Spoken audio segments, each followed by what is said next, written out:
Hello everyone, welcome to an analysis of dance where we discuss the movements and debuts of the Billboard Hot Dance charts in immaculate detail, with in-depth reviews of each debut each week. This week surprised me in more ways than one. I mean, I was expecting that Jungle's new single Candle Flame would cross over and would be a pretty big debut, but I wasn't really expecting a whole lot to cross over alongside it, and unfortunately, Candle Flame didn't cross over and we got a bunch of crap replacing it. I mean, at least it was a cooldown week, I'll definitely take another one of those, but yeah, this week wasn't remotely good, and the 6 debuts, yeah, we'll get to them. It's weird. But yeah, the top 10, Where I'm Good Blue by David Guetta and Bebe Rexha is still at number 1, although it is starting to get rotated out really quickly, and given the new attention towards David Guetta's new single Baby Don't Hurt Me, I can see this taking a little bit of a knock, even though it won't fall from number 1 for the foreseeable future. Just wonderful. I mean, it's not like it's got any sort of competition at this point, as Bizarrap Music Sessions Volume 53 by Bizarrap and Shakira is just not going anywhere at number 2, as streaming and airplay are just utterly collapsing with this, and given the new volume is out, I can see that continuing for the foreseeable future. Just wonderful. It's not as bad though as River by Miley Cyrus at number 3, which is just really relying hard on radio right now, as streaming is continuing to just not get on board with this. Man, that song just really did not get any sort of momentum off its album bomb impact. What a shame. It's at least a decent song. What surprised me though was Hold Me Closer by Elton John and Britney Spears actually up to number 4, although the robust radio and the decent streaming means that it was going to hold steady regardless. I'd like this to stop. Can we make it stop, please? The much worst case of the radio came in 1035 by Tiesto featuring Tate McRae down to number 5, where it's utterly collapsing in that format, and with streaming starting to rotate out in favor of the new singles, I'm not remotely surprised by that. Hell, it had a really good run. I'm not expecting it to last much longer. That's a shame, but hey, it's already made the year-end list. What did shock me was Trustful by Pink actually rebounding up to number 6. We're actually getting a decent bit of streaming and the radio is really on board. This might actually have a chance to revive at some point. You never know. That's promising at least. Even more surprising was that they overtook El Merengue by Marshmello Memo Torizo at number 7,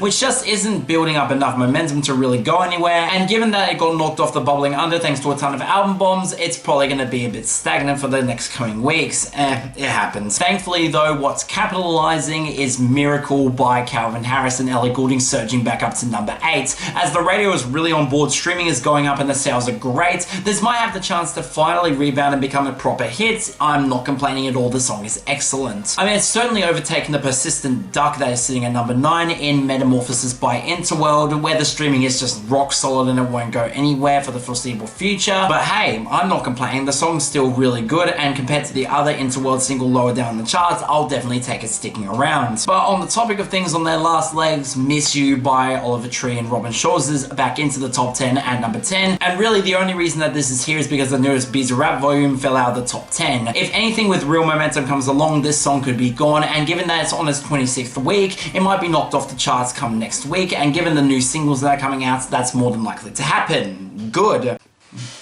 But on that topic, our falls and fall-offs, where the most notable stories are Belle Mercy by Zengi and Love Me a Little by Elenium and Nina Nesbitt, both exiting and comfortably making the year-end list, which is good because I actually don't mind both songs. I think they're really solid. Unfortunately though, they also took out Gimme That Bounce by Mal P and Sacrifice by KX5 and Sophie Tucker, as well as Edge of 17 by Wookie. Okay, I'm not complaining there, that's a decent balance. Outside of that, a lot of our falls are pretty predictable. I mean, you had your debuts like With All My Heart by Lennon and Jake falling to 17, and AMPM by NOTD and Mayor right down to 27. Quite frankly, I'm surprised that latter one's actually sticking around. As well as the continued slow falls of Baby Again by Fred Again, Skrillex and Forte at 23, and Hero by Martin Garrix and Jake at 38. Hell, you had 2 back-to-back collapses that were both predictable, being Dreams by Griffin at 45 and Bright Lights by KX5 featuring Arco at 46. Really, these are sticking around way longer than I expected, so I'm not exactly surprised that they're starting to utterly collapse. They might be gone next week, who knows. That only leaves Back to You by Lost Frequencies, Ellie Duhay and ex-ambassadors of Its Gains to 42, and quite frankly, I'm surprised it was able to jump that high to begin with, so not exactly surprising there.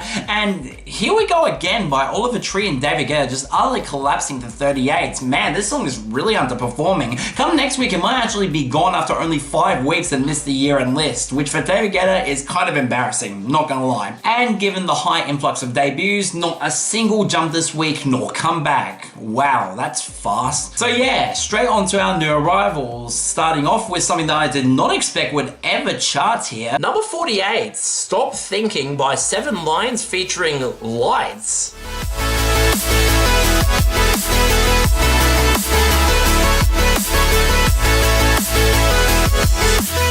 I'm shocked that this was able to cross over at all. I mean, 7 Lions haven't charted in over a year. This is from September of 2022. Why is it here? Well, okay, this was the lead single leading up to Beyond the Veil, 7 Lions' debut album. That's actually pretty damn great and still amongst my favorites of 2022. And thanks to the remix album where Mythos' remix of this song actually got a fair decent amount of streams, it was able to finally chart now. Long overdue. But okay, with that, that means that this won't last come next week. Kind of the story from Modern 7 Lions, as sad as that is, made even more disappointing by the fact that this is easily my favorite song of Beyond the Veil and one of my favorite songs of 2022 period. It's that good. Seriously, this is a fantastic showcase of everything I love about 7 Lions melodic dubstep, right down to the fantastic atmosphere with some great synth production against a really hard-hitting drop, and some fantastic mixing where every single element here sounds spacious and really atmospheric. This is a great arrangement. Honestly, this kind of melodic dubstep is really rare to see chart nowadays, so you've got to give credit to Ophelia for actually giving this a proper push and letting it chart. Let's also not forget Lights, who delivers one of her best vocal performances to date, as her belting on the hook just sounds phenomenal. She's only getting better as a singer as time goes on. Yeah, let's not beat around the bush. This is one of my favorite songs that's charted in recent memory, and the fact that it was able to cross over all is a goddamn miracle. Fantastic song, one of the best of 2022 for me. Absolutely recommended. It's something special. Number 36, All I Want Is You by Rebzzyx featuring Hoshie Star. I'll make you feel special, help you feel less stressful, fix the holes in your heart is what I wanted from the start. Okay, seriously, we couldn't get Jungle to chart and yet this did? I mean, it's not even that Jungle is a bigger name nowadays with a much larger cult following, it's the fact that Rebzzyx and Hoshie Star released this song in February of 2021, the former of which hasn't even released since 2022. Seriously, why are we getting to this so late? So yeah, I wasn't remotely excited for this, given the negative reception toward Rebzzyx and the fact that both him and Hoshie Star are part of the emo trap mix with hardcore scene. That just sounds like a disaster. And shocker, this song is absolute garbage. Now, I at least get the appeal of this one. That trance-adjacent melody is really catchy and really gets stuck in the head and has this weirdly hypnotic vibe to it, but that's about all the positive things I'll have to say about the song. And the song is mixed like garbage, where every single element sounds really cheap and built for the blatant TikTok use that this is gonna get. Seriously, that slow down production after the intro is absolutely terrible and just sounds completely flat, and the vocals overpower every single element here as the mix sounds incredibly dated, and man, it just does not sound good at all. Even worse though, you have to listen to Rebzzyx, who tries to go for this emo trap approach with his vocals and this whining delivery that is absolutely obnoxious, and the vocal mixing makes his voice sound way louder than everything else here, and that's not remotely good. Even worse are the lyrics, which are just blatantly toxic and obsessive in the worst way possible, using the whole I can fix her and she can fix me and stay with me forever approaches that piss me off to no end. All building up to the oh so charming line, you control my life, I feel like a fucking puppet,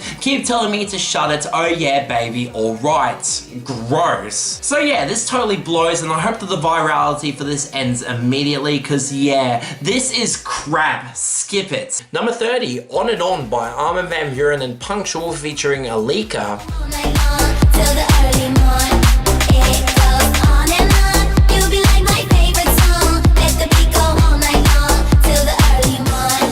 It goes. Oh yeah, Armin van Buuren dropped his double album Feel again this week. Honestly, I'm surprised that anything from that album was able to actually cross over, but if there was a song to cross over, I'm not remotely surprised that it's the Punctual collab, given how much he's blown up in recent weeks. What's more interesting is the guest vocalist Alika, who's actually already charted here before on that song Wavy with Click back in 2018, a pretty damn good song that was really elevated by her vocals. I'm glad that this was the song to cross over too, because it's easily one of my favorites on Feel Again, and yeah, you can really put that on a lot of the guests' work involved here, as Punctual hits with this really heavy percussion line against a great bass line and some really nice synth flourishes, as Alika's vocals are very repetitive but sound really fitting and balance out the mix very well. It's ridiculously catchy, the production absolutely slaps, the hook is rock solid.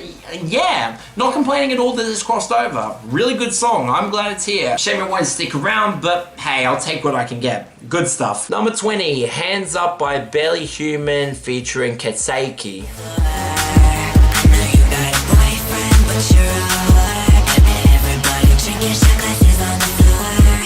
Okay, seriously, what the hell is this? I mean, I'm all for diversity in the mainstream dance scene, and hey, it's nice to have some LGBTQ representation in this scene, which Barely Human absolutely falls in, being a cross-dressing drag queen. That definitely bends the norms of gender conformity, but why did it have to be this that charted as a result? For context, this came out in December last year,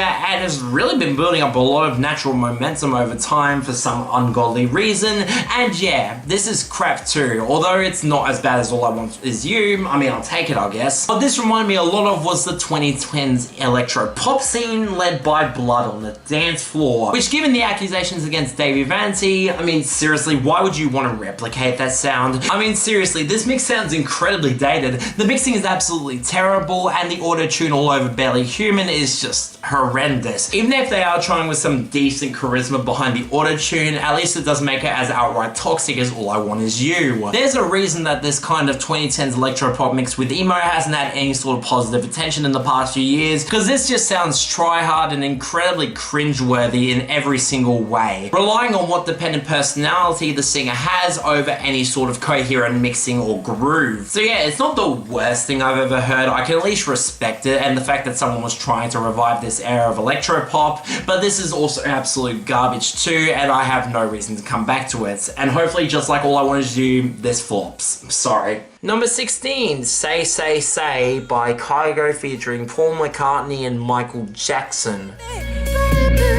Through the years, I can't just stand it. My place that fire depth, you know I'm crying.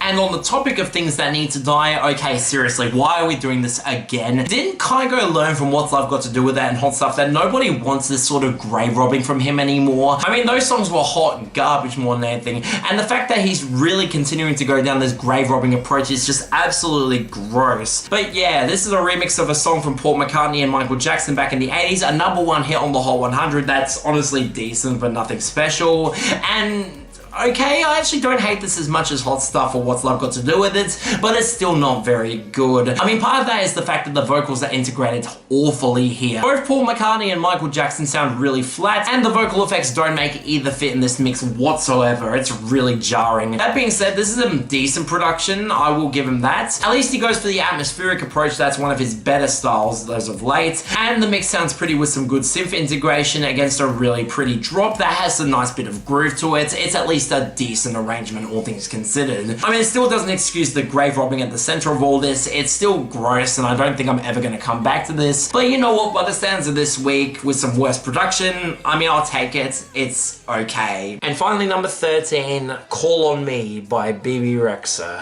Satisfy all my needs. If I need a lover, someone to save me, someone to set me free, I call on me. At this point, I shouldn't even be surprised that this is the highest debut here. Bebe Rexha is getting a little bit of revival after I'm Good Blue refuses to fucking leave, so why not lean into that by releasing another song like Sacrifice and hoping it actually gets counted for the dance charts, unlike that song. Suffice to say, I wasn't remotely excited for this, given I've never been a fan of Bebe Rexha solo or collaborations, and yeah, this isn't doing it for me either, although it's at least not as bad as I expected. What this reminds me of are the David Guetta collabs from Listen, more specifically Yesterday, with the country twang against a lighter, breezier house production style that's at least passable. That's one of the few songs from Listen that I can actually listen to, funnily enough. Say what you want about Yesterday, trust me, I have my issues with it, but at least Avicii was able to give the song an actual groove, unlike this song where the pianos and guitars sound really dated against an incredibly flat percussion line that makes the drops absolutely boring and hit with no impact at all, as the kicks remain the only thing that gives us any sort of tempo or groove. I mean, seriously, you could have added at least a snare or some hi-hats alongside to give it a little bit more groove, but this has none of it at all and just makes the whole song a complete chore to get through. Combine that with Bebe Rexha sounding completely anonymous on the mic and just really grating on my nerves with her higher vocal tone. Yeah, this isn't remotely good, and given the poor streaming that this has, I don't expect it to last.